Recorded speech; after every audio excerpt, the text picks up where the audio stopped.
दोस्तों, स्वागत है आपका हमारे YouTube चैनल में।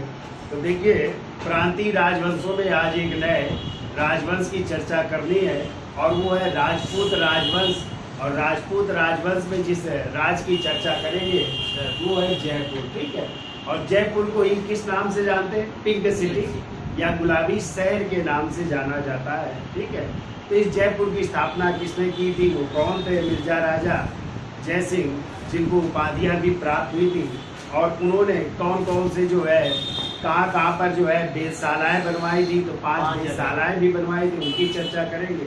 और ये कहाँ के सूबेदार भी थे, किस प्रांत के इनको सूबेदार बनाया गया था, उसकी भी हम चर्चा करेंगे।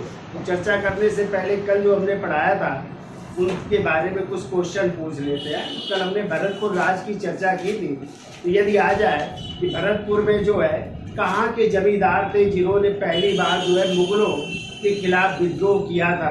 तो कल हमने आपको पढ़ाया था तिलुपत के जमींदार थे जिनका नाम था गोकुल। और गोकुल ने 1669 ईस्वी में किसके विरुद्ध? मुगलों के विरुद्ध क्या किया था?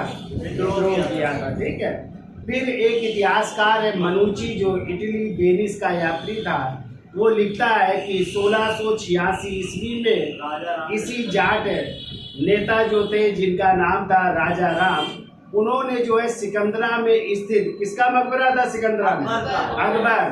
तो अकबर के मकबरे को लूटा था और उनकी हड्डियों को निकाल करके क्या कर दिया था? जला दिया था, यानी अपमानित किया था। ये कभी आ जाए कि अकबर के मकबरे को किसने लूटा और उनकी हड्डियों को निकाल कर या अस्थियों को निकाल करके जलाने का कार्य किसने किया? क्या बताएंगे? राजा राम ने। फिर हमने आपको बताया था यदि आ जाए स्वतंत्र भरतपुर जाट राज्य की स्थापना किसने की थी? तो 2 नाम बताए थे हमने, बदन सिंह और चूड़ामन। किसने? बदन सिंह और चूड़ामन ने 1700 ईस्वी में स्वतंत्र जाट राज्य किसकी? भरतपुर की स्थापना की थी।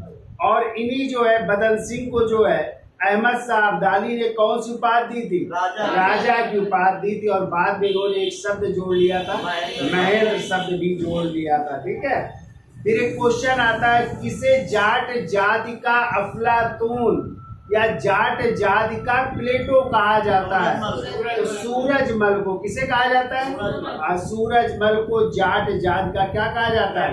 प्लेटो या अफलातून कहा जाता है। फिर हमने जो है रुहेलखंड की भी चर्चा की थी है।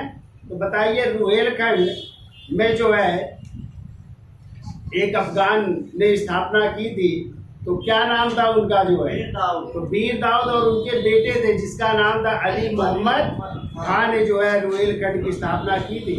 और हमने बताया था कि रुहेलखंड की पहले राजधानी क्या थी? बरेली के पास थी आंवला। क्या थी? तो पूछा गया है रुहेलखंड की प्रारंभिक राजधानी क्या थी? तो क्या बताएंगे आप लोग? आंवला। और बाद में किसको बनाया गया? रामपुर को राजधानी बनाया गया था। ठीक है, तो बाद में रामपुर हो गई थी। फिर कहते हैं 1742 ईस्वी में हाफिज रहमत खां रुहेलखंड का शासक बना। और इसी के शासनकाल में 1774 ईस्वी में अवध के जो नवाब थे जिनका नाम था शुजाउद्दौला ने वारेन हेस्टिंग्स से संधि करके मीरनपुर, एक कटरा स्थान पड़ता है, उस युद्ध में जो है रहमत खां को पराजित कर रुहेलखंड के अधिकांश भाग को अपने साम्राज्य में मिला लिया था। और शेष भाग में रामपुर रियासत की स्थापना हुई थी। और इसका जो उत्तराधिकारी बनाया गया था वो अली मोहम्मद खां का पुत्र था जिसका नाम था फैजुल्ला खां को बनाया गया था। तो ये भी याद रखना रुहेलखंड के बारे में। फिर हमने फर्रुखाबाद की भी चर्चा की थी। तो उत्तर प्रदेश में फर्रुखाबाद के पास किसने? बंगश पठानों ने। ठीक है, और उस बंगश पठान का नाम था मोहम्मद खां बंगश ने 1714 में स्वतंत्र जो है एक राज्य की स्थापना की थी। लेकिन 1728 में बुंदेलखंड के शासक थे छत्रसाल, उन्होंने मराठों की सहायता से क्या किया? बंगश को पराजित करके उनके राज पर अधिकार कर लिया। तो कभी आ जाए फर्रुखाबाद में स्वतंत्र राज्य की स्थापना, तो बंगश पठानों ने की। ठीक है, चलिए अब चर्चा कर लेते हैं जयपुर की। और जयपुर में देखिए कौन सत्ता में स्थापित हो रहा है। तो जयपुर के संस्थापक है, संस्थापक लिखिए तो जयपुर की स्थापना हो रही 1727 ईस्वी में, और इसके संस्थापक हैं मिर्जा राजा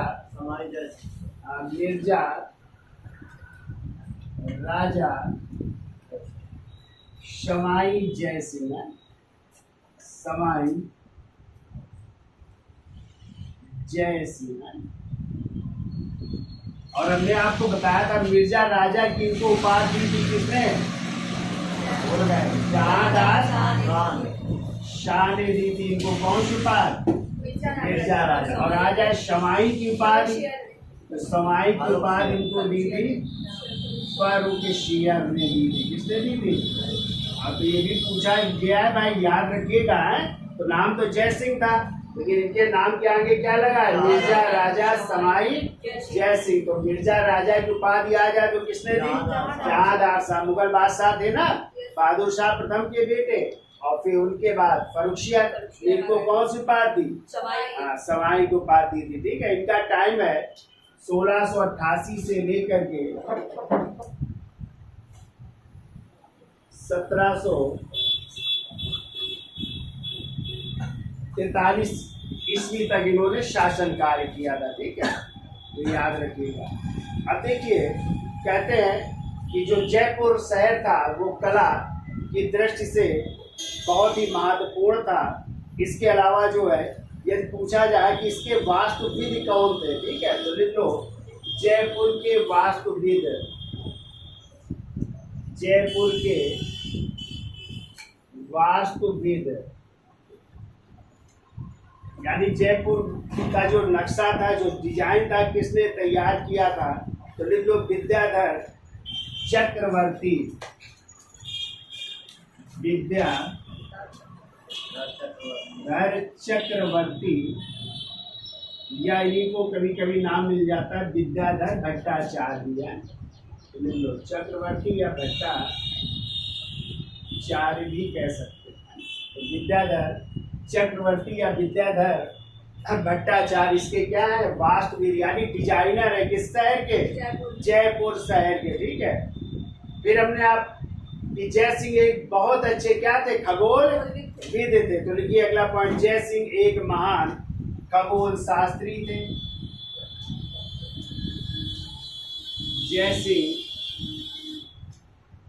एक महान खगोल शास्त्री थे।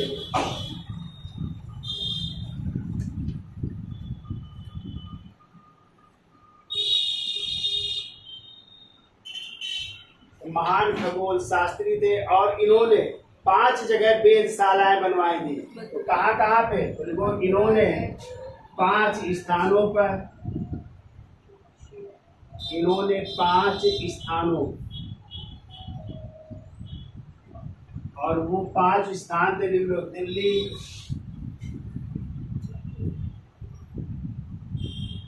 दूसरा मथुरा, तीसरा है जयपुर, चौथा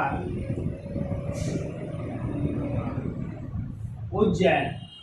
तो कहाँ कहाँ? दिल्ली, मथुरा, जयपुर, उज्जैन, और एक और स्थान था बनारस। बनारस पर क्या बनवाई? वेधशालाएं बनवाई थी। वेधशालाएं स्थापित करवाई। और एक साड़ी तैयार करवाया था। किस नाम से? जीजे मोहम्मद शाही के नाम से समय का एक साड़ी सेट भी तैयार करवाया था। तो देखो, जैसे एक महान खगोल शास्त्री थे, इन्होंने 5 स्थानों दिल्ली, मथुरा, जयपुर, उज्जैन और बनारस में क्या बनवाए? वेधशालाएं। ठीक है, वो भी आधुनिक उपकरणों से सुसज्जित थी। ये वेधशालाएं बनवाई, तथा जीज मोहम्मद शाही के नाम से, वो तथा जीज मोहम्मद शाही के नाम से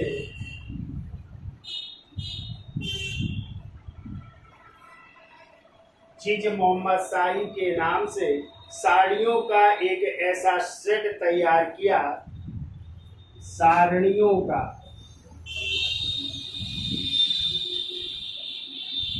एक ऐसा सेट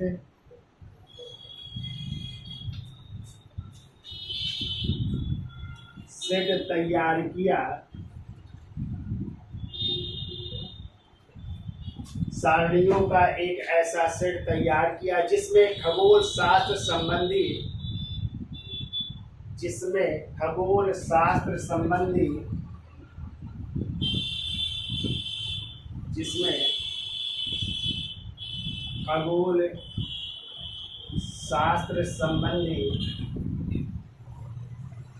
पर्यवेक्षण में मदद मिले।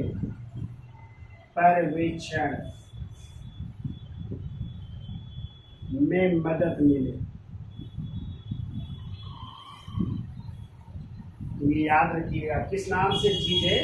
मोहम्मद शाही के नाम से ये साड़ियों का सेट तैयार करवा रहे हैं। ठीक है।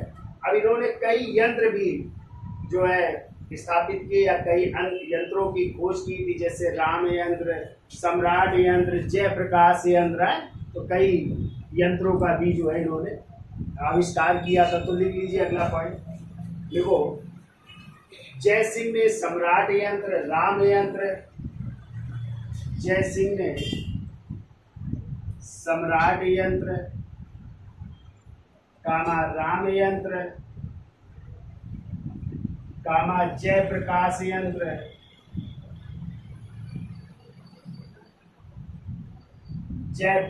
यंत्र नामक खगोलीय उपकरणों का निर्माण किया। खगोलीय उपकरणों का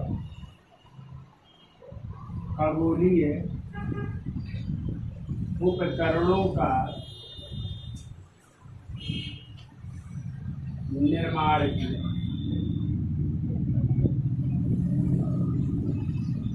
खगोलीय उपकरण जो है निर्मित करवाते हैं। ठीक है।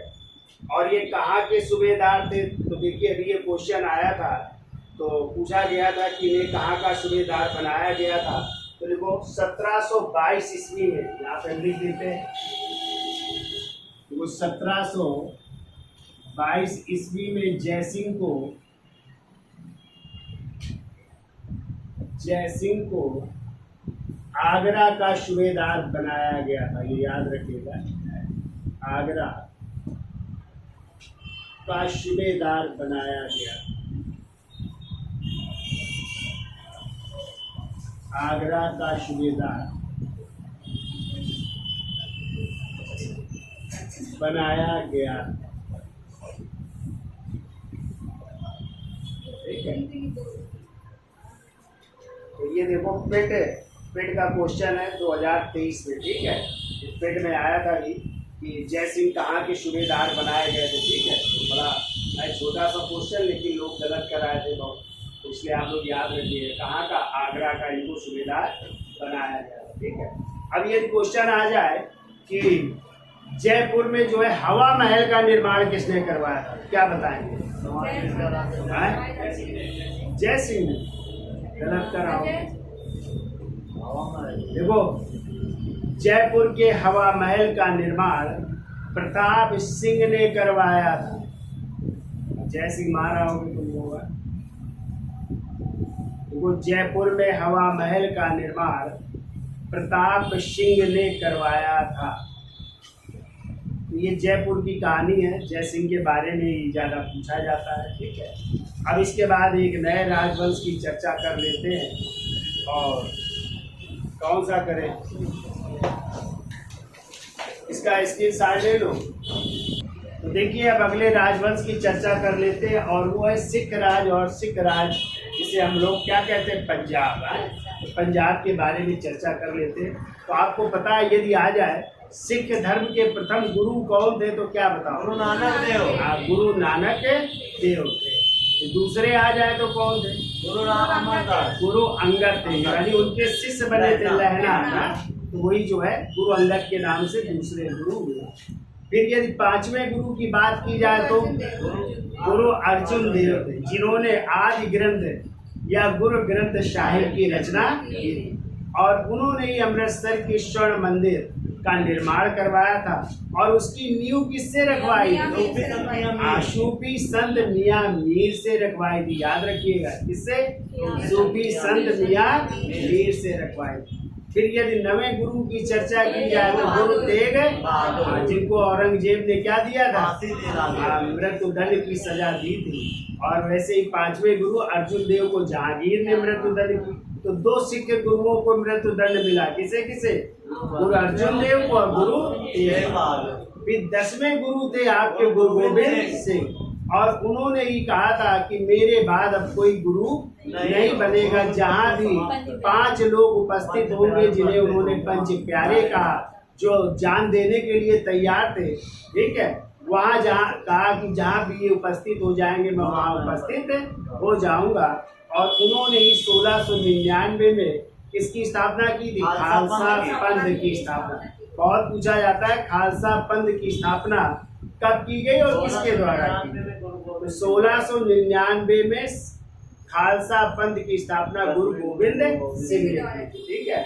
और फिर इन्होंने कहा था कि प्रत्येक सिख पुरुष जो है अपने नाम के आगे सिंह लगाएगा और महिलाएं क्या लगाएंगी? और लगाएंगे। तो आपने देखा होगा जितने भी सिख पुरुष है अपने नाम के आगे सिंह और महिलाएं क्या लगाती?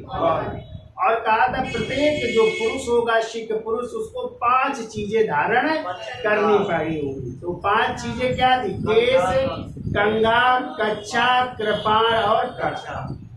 केस, कंघा, कच्छा, कृपाण और कड़ा। हाथ में कड़ा पहनना पड़ेगा, ठीक है।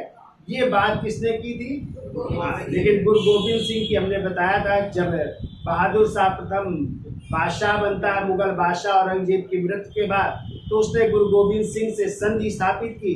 गुरु गोविंद सिंह को मनसब भी दिया 400 का, अपनी सहायता के लिए बुलाया भी। और कहते हैं तभी जो है 1708 ईस्वी में नांदेड़ नामक स्थान पर एक अफगान ने जो है उनकी हत्या कर दी चूल्हा भोग करके। तो उनकी समाधि भी महाराष्ट्र नांदेड़ में ही है। फिर इसके बाद उन्हीं के शिष्य थे बंदा बहादुर, जिनका असली नाम था लक्ष्मण देव। उन्होंने युद्ध को जारी रखा। लेकिन बाद में जो है यही जो सिख साम्राज्य था वो 5 मिसलों में विभक्त हो गया। कितने मिसल में? 12 मिसलों में विभक्त हो जाता है। और उसी में एक मिसल थी सुकर चकिया मिसल। और इसी सुकर चकिया मिसल के प्रमुख थे महासिंह और उन्हीं के बेटे हुए महाराजा रणजीत सिंह, जिनकी हम चर्चा करेंगे, ठीक है। महाराजा रणजीत सिंह, फिर उनके बाद उनके 5 बेटे, फिर बेटा बनेगा दिलीप सिंह जो नाबालिग होगा, तो उनकी माँ जिंदन बाई सत्ता संभालेगी। फिर युद्ध होंगे अंग्रेजों और सिखों के बीच, प्रथम आंग्ल सिख युद्ध और द्वितीय आंग्ल सिख युद्ध। और द्वितीय आंग्ल सिख के युद्ध के बाद जो है पंजाब का विलय कर लिया जाएगा लॉर्ड डलहौजी द्वारा 1849। तो ये है पंजाब की कहानी। तो चलिए डिटेल में चर्चा कर लेते हैं। तो लिखिए पहला पॉइंट, देखो मुगल काल में पंजाब की राजधानी, मुगल काल में पंजाब की राजधानी, पंजाब की राजधानी लाहौर थी। क्या थी? लाहौर है। पंजाब की राजधानी लाहौर, ठीक है। तो लाहौर हुआ करती थी पंजाब की राजधानी। देखो अगला पॉइंट, सिखों के 10वें गुरु। सिखों थोड़ा सा लिख दियो इनके बारे में। सिखों के 10वें गुरु गुरु गोविंद सिंह।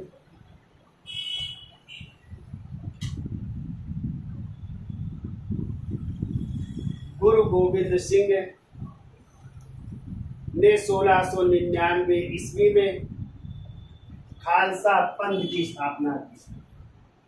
1699 ईस्वी में खालसा पंथ,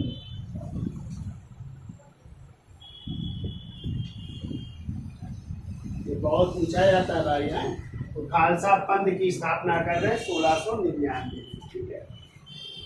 देखो और सिखों को 5 चीजें, और सिखों को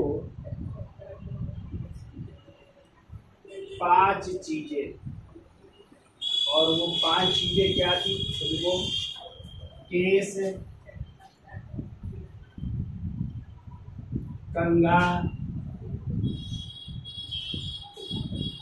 कच्छा, कृपाण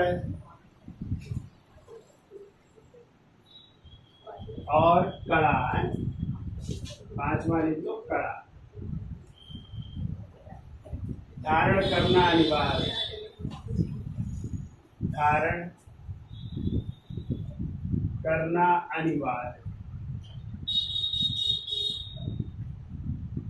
और साथ में सिख पुरुष, सिख पुरुष क्या लगाएंगे? नाम क्या आएंगे? सिंह है। और जो सिख महिलाएं हैं, सिख महिलाएं, ये नाम के आगे क्या लगाएंगे? कौर लगाएंगे। ठीक है, तो आपने देखा हो जसमीत कौर, हरसिमरत कौर ना। हाँ, तो ये जो है लगाना भी अनिवार्य कर दिया गया है। ठीक है,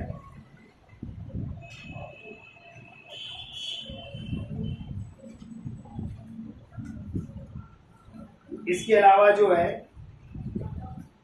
इनके पंच प्यारे भी थे जो पूरा अपना जीवन समर्पित करने के लिए आगे आए थे ना। तो इन्होंने, कहते हैं, बैसाखी के अवसर पर जो है एक केसगढ़ स्थान पड़ता है और वहाँ पे जो है अपने अनुयायियों का परीक्षण लिया और कहा कौन कौन मुझे जो है अपना जीवन निछावर करना चाहता। तो 5 लोग आए सामने, उन्हीं को नाम दिया इन्होंने पंच प्यारे। ठीक है, तो वो पंच प्यारे कौन बने?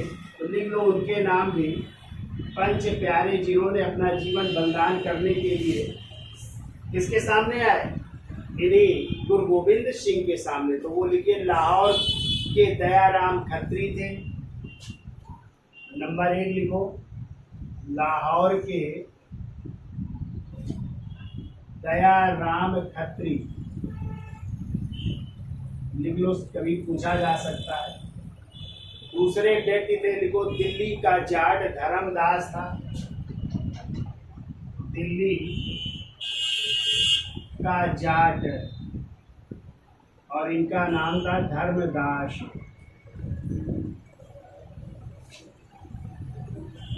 तीसरा लिखिए, द्वारिका के दर्जी थे मोहकम चंद। द्वारका के दर्जी मोहकम चंद्र। मोहकम चंद्र थे। चौथा जिन्होंने अपने प्राणों का बलिदान देने के लिए आगे आए वो थे जगन्नाथ का हिम्मत भीवर। जगन्नाथ का हिम्मत भीवर थे। हिम्मत भीवर। और जो 5वें व्यक्ति थे उनका नाम था, लिखो, बीदर का नाई साहब चंद्र। बीदर का नाई साहब चंद्र थे।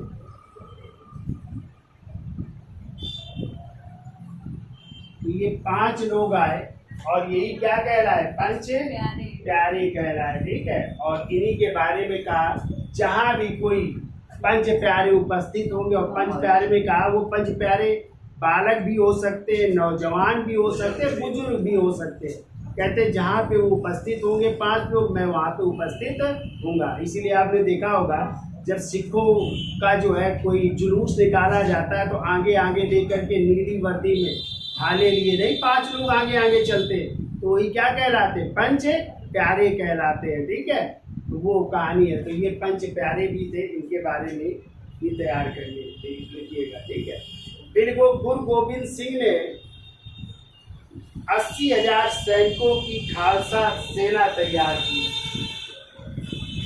गुरु गोविंद सिंह ने 80,000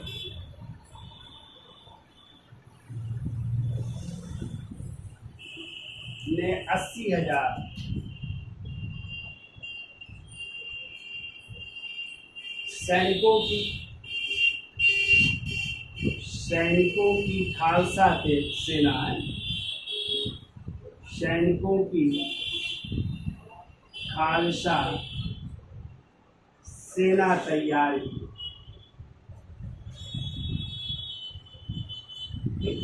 एक क्वेश्चन अभी और आया था टीजीटी में कि होला मोहल्ला की शुरुआत किसने की? गुरु गोविंद सिंह ने। हाँ, तो ये भी याद रखिएगा। तो लिख लो, एक पॉइंट है, अभी एग्जाम में पूछा गया था कि होला मोहल्ला ये भी त्योहार होता है, ठीक है, सिखों का। इसमें सिख लोग जो है खूब कर्तव्य दिखाते हैं, तलवार से और भालों से और ऐसे बहुत सारी चीजें दिखाते हैं। तो इनका त्योहार है होला मोहल्ला, ठीक है। इसको भी लिख लीजिए। देखो गुरु गोविंद सिंह ने होला मोहल्ला नामक त्योहार की भी शुरुआत की थी। अभी एग्जाम में आया था, लोग गलत कर आए थे, तो आप लोग याद रखिएगा।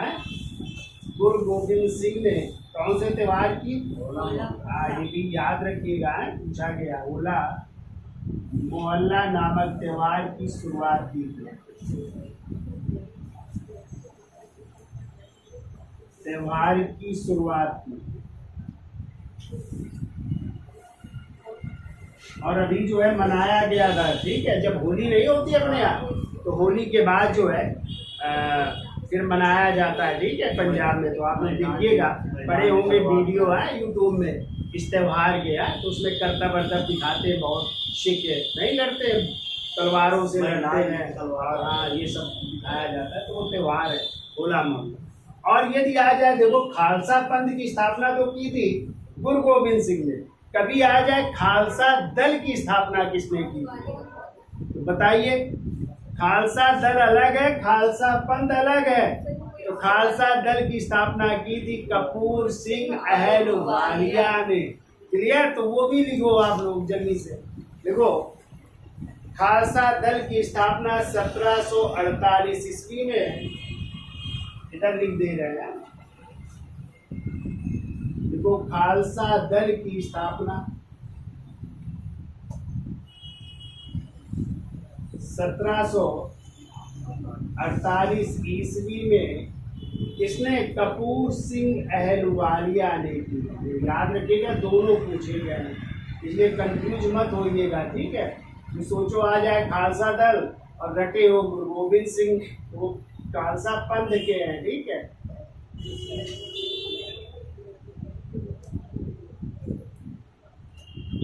किसने की थी? कपूर सिंह अहलुवालिया ने की थी, ठीक है। फिर लिख लो, 1753 में इस दल ने राखी प्रथा की भी शुरुआत की थी। लिख लो, 1753 में इस दल ने, ये कोई नहीं पढ़ाएगा आप लोगों को, ठीक है, इसलिए लिख लो, पढ़ लो, है। हाँ, कोई नहीं बताता है इनके बारे में, बस खालसा पंथ तो बता देंगे, खालसा दल और राखी प्रथा कोई नहीं बताएगा। लिख लो। देखो, 1753 में इस दल ने राखी प्रथा की शुरुआत की।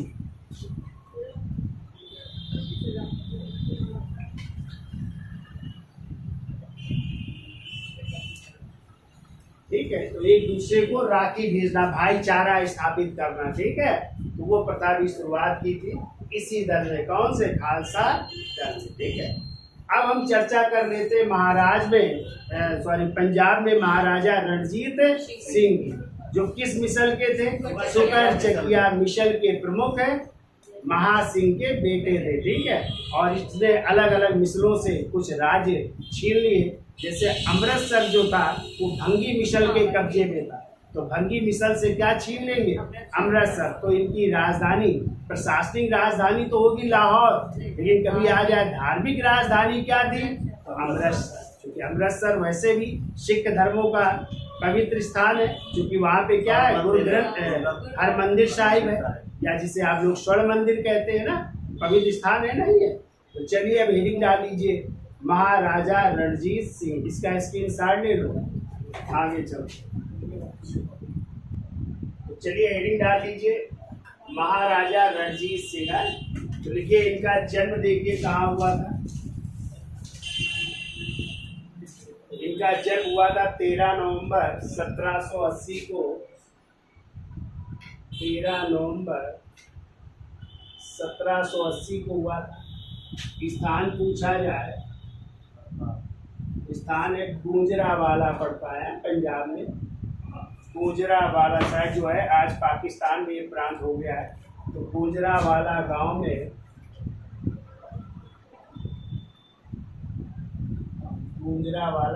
में हुआ था। ठीक है। पिता का नाम था महासिंह। पिता महासिंह थे और 12 मिसलें थी उस समय। उसी में एक मिसल थी शुकर चकिया मिसल है। तो इनकी मिसल का नाम था शुकर चकिया मिसल। बहुत पूछा जाता है किस मिसल के थे महाराजा रणजीत सिंह, तो याद रहेगा शुकर चकिया मिसल के प्रमुख महासिंह के बेटे थे। और इनके दादा या इनके जो बाबा थे वो थे चरत सिंह है। तो जो दादा या बाबा जो भी इतना आप चाहो,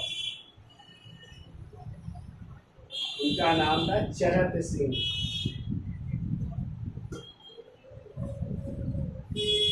चरत सिंह के पौत्र थे ये। ठीक है। और कहते हैं कि जो ये मिसलें थी ये कई 12 मिसलों में विभाजित थी। कब ये विभाजित हो गई थी तो लिखो, यह मिसल 1763 से, यह मिसल 1763 से 1773 के मध्य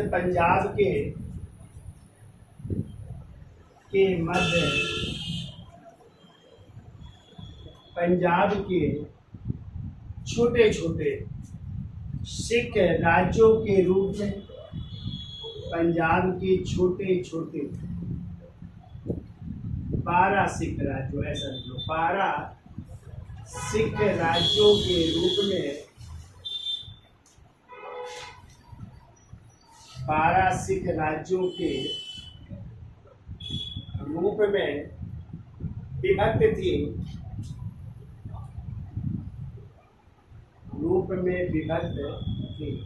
यानी 12 छोटे छोटे राज्यों में विभक्त हो गई थी। ठीक है।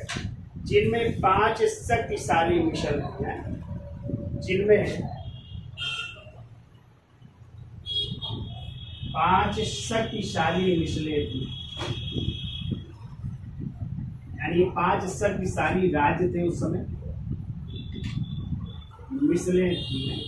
तो मिसल जो है अरबी भाषा का शब्द होता है। कभी आ जाए तो अरबी भाषा का शब्द है जिसका अर्थ होता है एक समान या एक जैसा है। लिख लो चाहे मिसल है, लिख लेते हैं। देखो मिसल अरबी भाषा का शब्द है। अरबी भाषा का शब्द है जिसका अर्थ है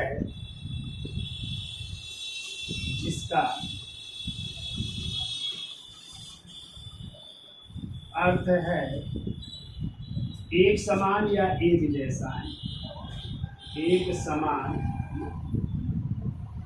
या एक जैसा, ये अर्थ होता है मिसल शब्द का है। अब देखो कौन कौन सी मिसलें थी, तो मेन हम लिखा देते हैं। तो पहला लिखो भंगी मिसल, भंगी मिसल। दूसरा लिख लीजिए अहलुवालिया मिसल, अहलुवालिया मिसल। तीसरा इन्हीं का लिख लो शुकर चकिया मिसल।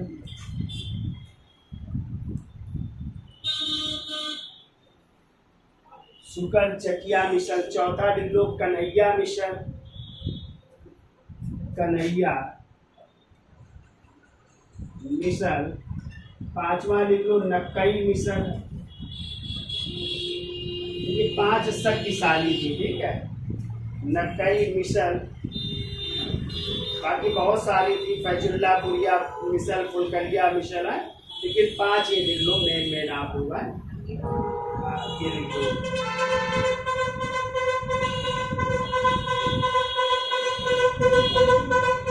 ठीक है। तो देखिए जब महाराजा रणजीत सिंह पंजाब के राजा बनते उसी समय आक्रमण होगा। आप लोगों ने अहमद शाह अब्दाली का नाम सुना है? अहमद शाह अब्दाली के बेटे थे जमान शाह। क्या नाम था? हाँ, तो जमान शाह ने आक्रमण किया, लेकिन कहते वापस जब वो जा रहा होता है तो उसकी कई तोपें जो है चिनाब नदी में गिर जाती है। ठीक है, जब चिनाब नदी में गिर गई तो महाराजा रणजीत सिंह ने उन तोपों को निकलवा करके किसको दे दिया? जमान शाह को। और इसी उपकार के बदले जमान शाह ने जो है रणजीत सिंह को लाहौर की सूबेदारी भी प्रदान कर दी। लाहौर के भी सूबेदार हो गए। और आगे चल करके क्या हुआ कि काबुल की गद्दी पर संघर्ष होता है जमान शाह के बेटे सूजा और उनके भाई के बीच जो है।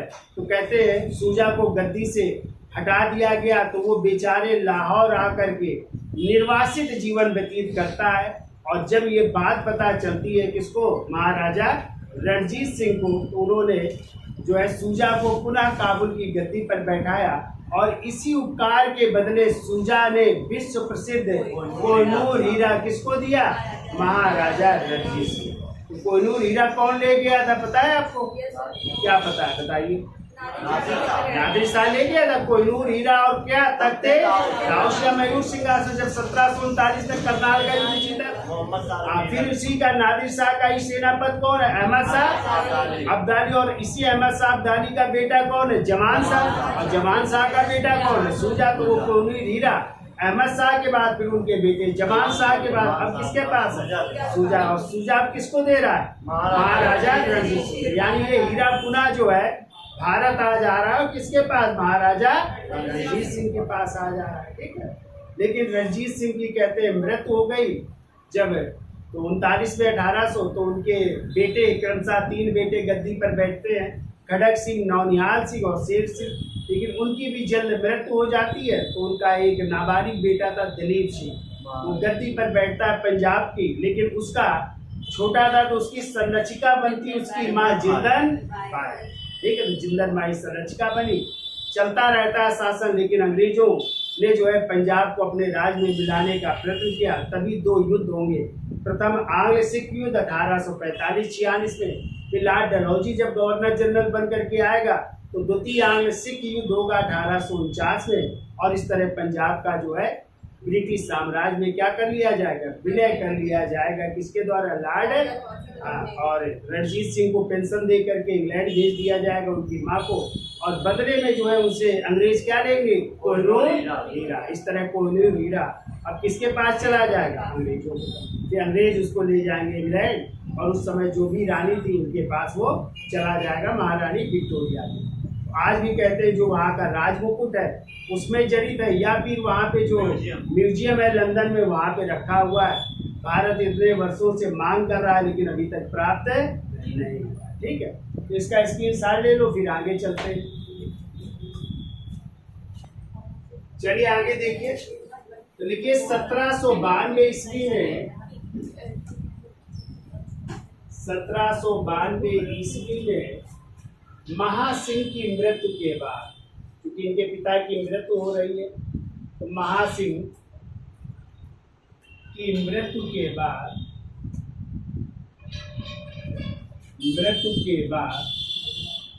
12 वर्ष की आयु में, उस समय 12 वर्ष के थे, 12 वर्ष की आयु में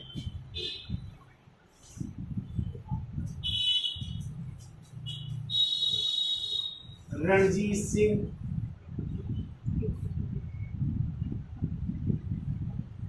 सिंहासन पर बैठ गया। सिंहासन पर बैठ गए।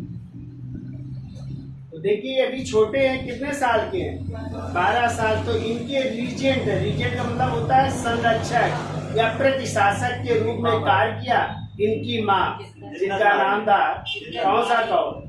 नहीं, किनकी माँ? महाराजा रणजीत सिंह की माँ, उनका नाम था राज कौर। और इनके जो सास थी उनका नाम था सादा कौर। और एक दीवान थे जिनका नाम था लखपत राय। उन्होंने जो है रीजेंट के रूप में कार्य किया। ठीक है, तो क्या लिखा? 12 वर्ष की आयु में रणजीत सिंह सिंहासन पर बैठे और इनके प्रति क्या कहेंगे इनको, रीजेंट को हिंदी में क्या कहेंगे, प्रतिशासन परिषद है, प्रतिशासन परिषद में, प्रतिशासन परिषद या रीजेंट भी कह सकते हैं, रीजेंट के सदस्य या प्रतिशासन परिषद में कौन कौन है, देखो राजमाता,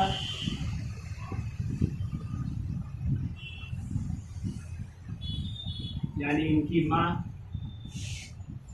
जिनका नाम है, देखो राज कौर है, राज कौर, इनकी भी सास भी हैं इसी परिषद में, और इनकी सास का नाम है सदा कौर,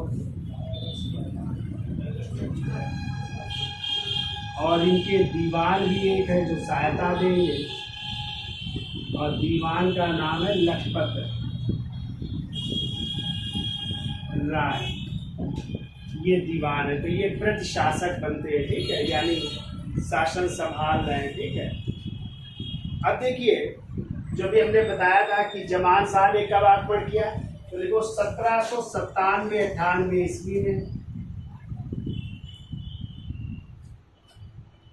1797-98 ईस्वी में काबुल के शासक जमान शाह ने,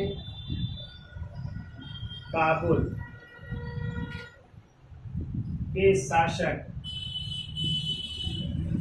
जिनका नाम है जमान शाह, और लिख लो ना समझ पाओ तो, किसके बेटे हैं ये, अहमद शाह अब्दाली के पुत्र, अहमद शाह अब्दाली के पुत्र हैं, ठीक है, अहमद शाह अब्दाली के पुत्र। तो क्या लिखा, जमान शाह ने पंजाब पर आक्रमण किया, ने पंजाब पर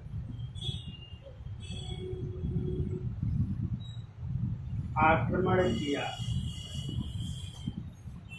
पंजाब पर आक्रमण कर रहा है, लेकिन क्या हुआ, वापस जाते समय वो, परंतु वापस जाते समय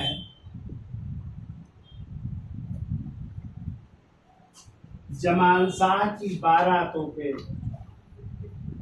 जमान शाह की 12 तोपें थी, 12 तोपें चिनाब नदी, और चिनाब का प्राचीन नाम क्या था भैया, अस्कनी, ये भी याद रखिएगा। तो चिनाब नदी में गिर गए,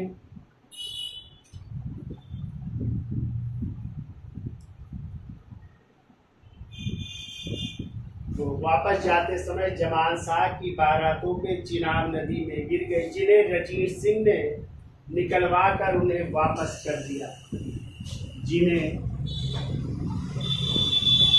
रणजीत सिंह ने निकलवा कर वापस कर दिया।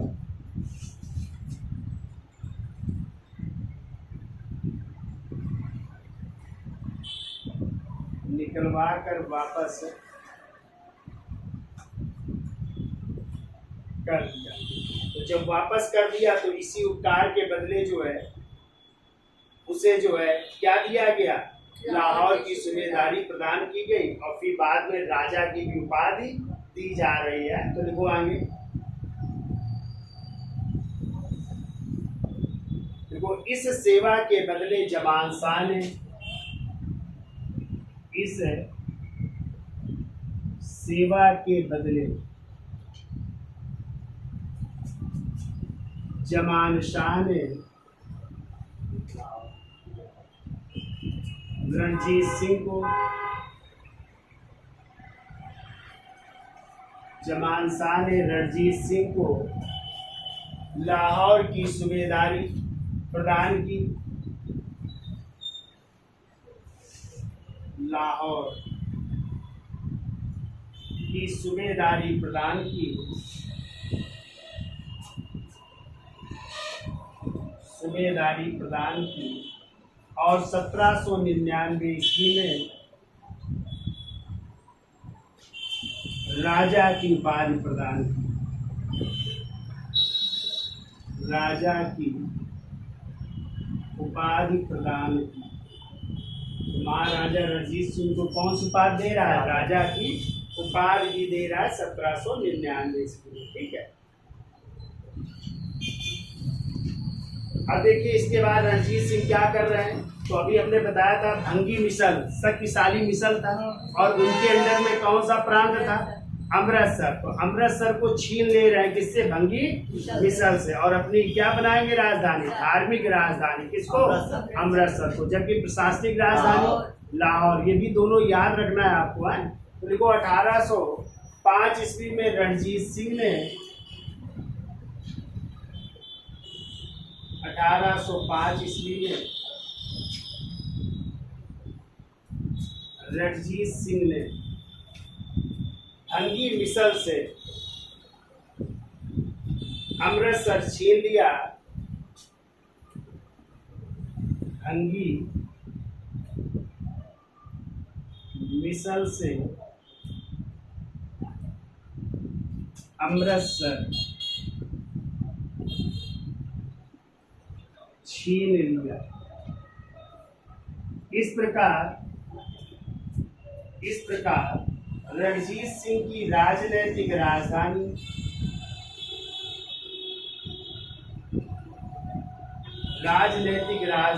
क्या बन गई? लाहौर। और धार्मिक राजधानी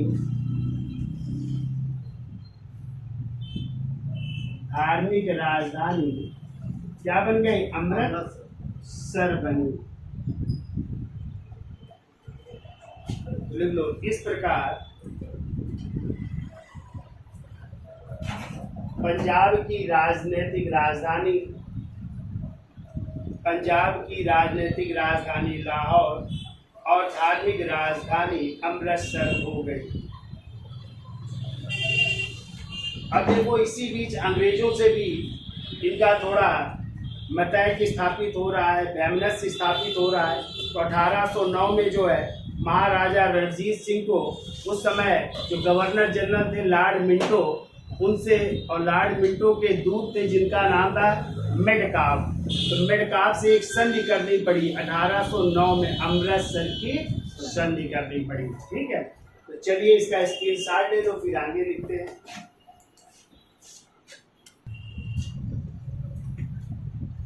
तो देखिए आगे देखिए, अंग्रेजों और सिखों के बीच, अंग्रेजों और सिखों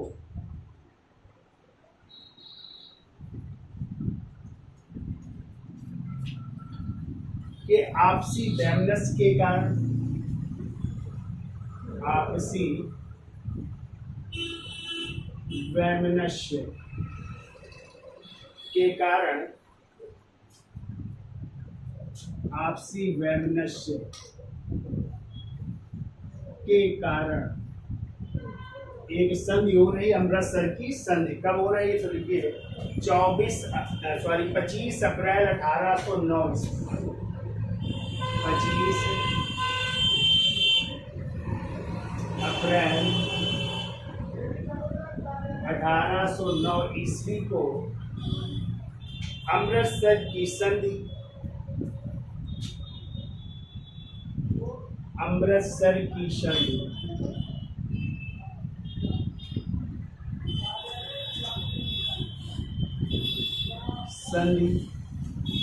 महाराजा रणजीत सिंह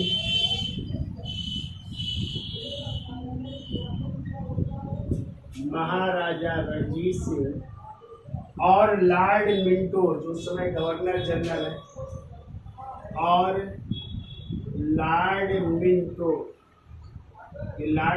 फर्स्ट कह सकते हैं वो लॉर्ड मिंटो के दूत, और इनके दूत कौन थे? तो चार्ल्स मेडकाफ के मध्य हुई। चार्ल्स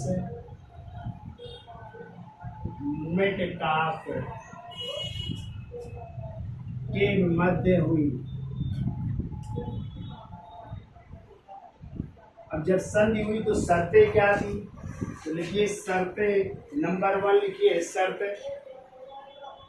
वो इस संधि के तहत सतलज नदी, इस संधि के तहत सतलज नदी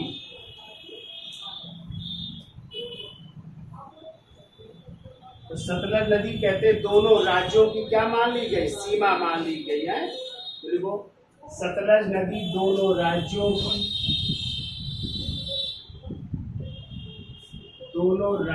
की सीमा मान ली गई, सीमा मान ली गई। यानी सतलज नदी से इस पार अंग्रेजों का साम्राज्य और उस पार किसका, सिखों का साम्राज्य रहेगा। ठीक है। दूसरा लिखो, लुधियाना में एक अंग्रेजी सेना, लुधियाना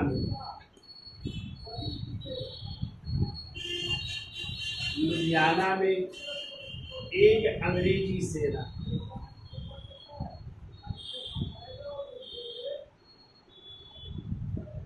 लुधियाना में एक अंग्रेजी सेना रखी गई, एक अंग्रेजी सेना रखी गई, जिससे रणजीत सिंह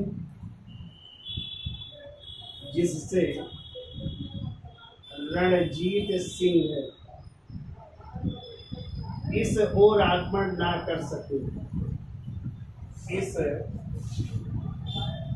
ओर आक्रमण ना कर सके।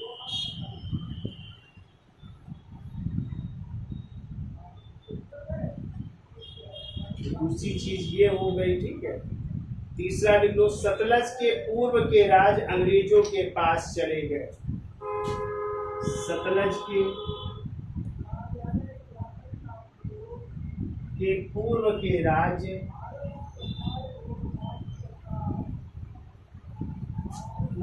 राज्य अंग्रेजों के पास चले गए, अंग्रेजों के पास चले गए। तो ये संधि में ये निर्णय याद हो जाएगा। तो किसके किसके बीच हो रही है अमृतसर की संधि, रणजीत सिंह और लॉर्ड मिंटो के दूत चार्ल्स से कब हो रही है, 25 अप्रैल 1809। क्या इसमें निर्णय लिया गया, तो सतलज नदी दोनों राज्यों की क्या मान ली गई, सीमा। और कहाँ पे अंग्रेजी सेना रखी गई, लुधियाना में, जिससे रणजीत सिंह आक्रमण न कर सके। और जो सतलज के पूर्व के रास्ते वो किसके पास चले गए, अंग्रेजों के पास चले गए। ठीक है। अब देखिए, अभी हमने बताया था कि जो जवान शाह का बेटा था सूजा, उसको काबुल की गद्दी से क्या कर दिया गया, हटा दिया गया। तो उसको बैठाने का कार्य किसने किया, महाराजा।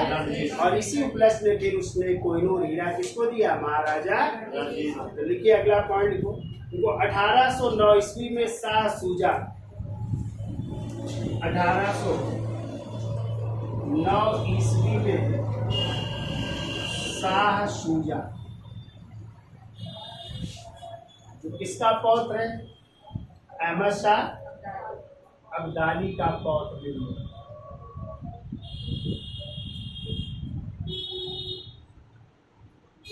तो देखो 1809 ईस्वी में शाह सूजा, जिसको उसके भाई शाह महमूद ने,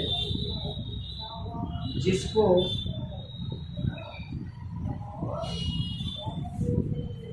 उसके भाई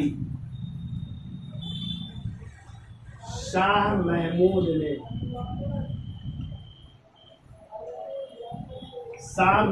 ने काबुल की गद्दी से अपदस्थ कर दिया, काबुल की गद्दी से अपदस्थ या हटा दिया, अपदस्थ कर दिया। कहाँ पे निर्वासित जीवन व्यतीत कर रहा है? हाँ, देखो लाहौर में निर्वासित जीवन व्यतीत कर रहा था। लाहौर में निर्वासित जीवन व्यतीत कर रहा था।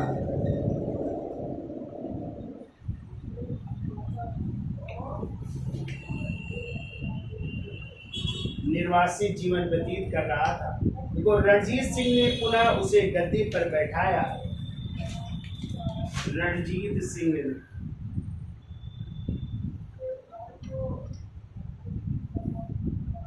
उसे पुनः गद्दी में बैठाया।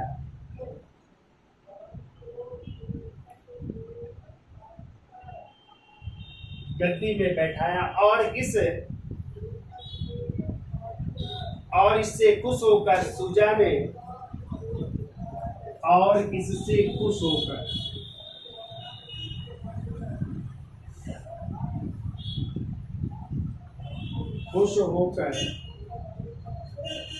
सुजा ने विश्व प्रसिद्ध कोहिनूर हीरा सुजा ने विश्व प्रसिद्ध कोहिनूर हीरा किसको भेंट कर दिया? महाराजा रणजीत सिंह को। तो रणजीत सिंह को सौंप दिया। रणजीत सिंह को सौंप दिया।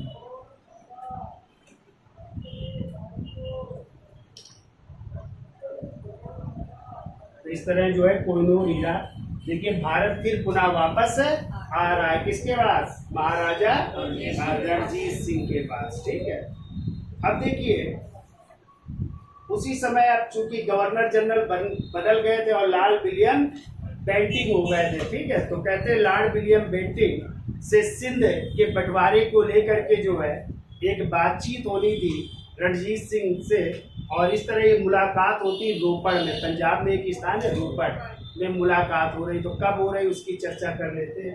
इसका स्क्रीनशॉट ले लो, फिर आगे चलते हैं। चलिए आगे देखिए, गवर्नर जनरल जो भारत के समय गवर्नर जनरल बन चुके हैं। गवर्नर अभी तो खैर ये बंगाल के गवर्नर जनरल है। ये 1833 में जब हुआ था ना चार्टर एक्ट आया था, तो उसी के तहत लॉर्ड विलियम बेंटिंक क्या बन जाएंगे? भारत के गवर्नर जनरल। तो देखो governor general Lord William Bentinck ने लॉर्ड विलियम बेंटिंक 1821 ईस्वी में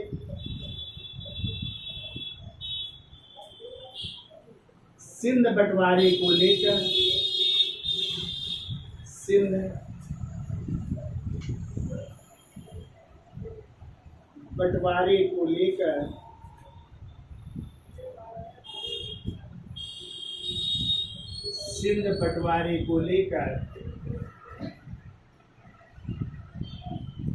रणजीत सिंह से रोपड़ में मिला। रणजीत सिंह से रोपड़ में मिला। ये भी मुलाकात हो रही, ये भी पूछा गया कब मुलाकात की थी? तो 1821 में। ठीक है, फिर देखो शाह सुजा रणजीत सिंह, शाह सुजा कामा रणजीत सिंह एवं अंग्रेजों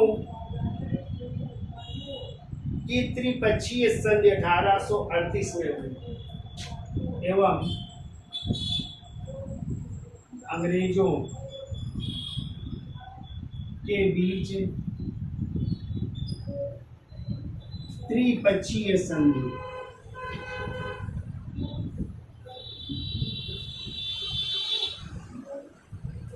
1838 में संपन्न हुई। 1838 ईस्वी में हो रही है। तीनों के बीच त्रिपक्षीय संधि हो रही है। ठीक है,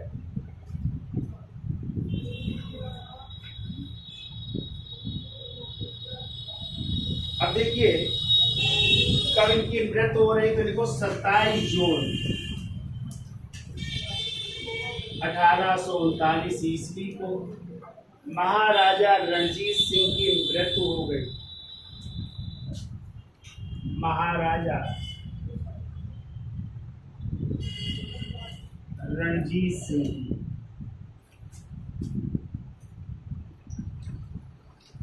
की मृत्यु हो गई।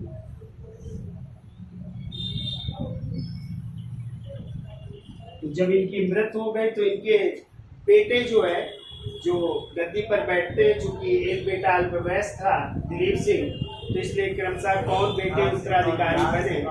तो लिखिए, देखो, दिलीप सिंह के सिंहासन पर बैठने से पहले से दिलीप सिंह के सिंहासन पर बैठने से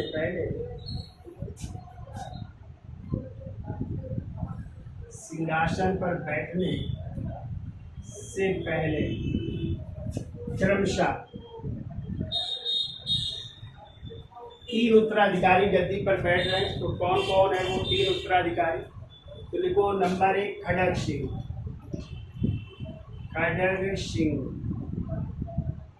और ये 1840 तक रहते हैं। ठीक है, 1840 तक रहते हैं। फिर दूसरे बने नौनिहाल सिंह बने, और ये रहते 40 से लगभग 43 तक। 1840 से 43 तक रहते हैं। और कहते हैं ये योग्य पुत्र थे, महाराजा रणजीत सिंह के योग्य पुत्र थे।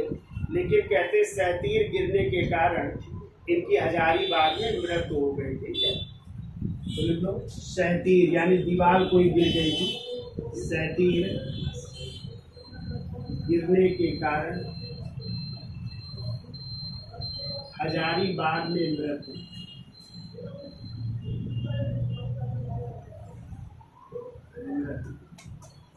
तो पहले खड़ग सिंह, नौनिहाल सिंह, और तीसरे बन रहे शेर सिंह। तीसरे लिखिए,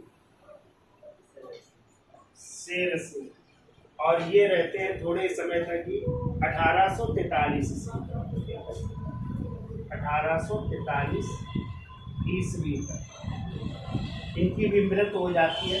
तब इसके बाद कौन बनेंगे?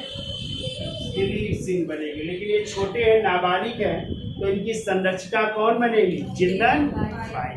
तो आज के लिए इतना रखते हैं, क्योंकि आगे युद्ध भी है। अभी दिलीप सिंह के समय होंगे। ठीक है, प्रथम आंग्ल सिख युद्ध और द्वितीय आंग्ल सिख युद्ध, दोनों इंपॉर्टेंट है, तो डिटेल में चर्चा करेंगे कल। ठीक है, तो आज के लिए इतना रखते हैं। धन्यवाद।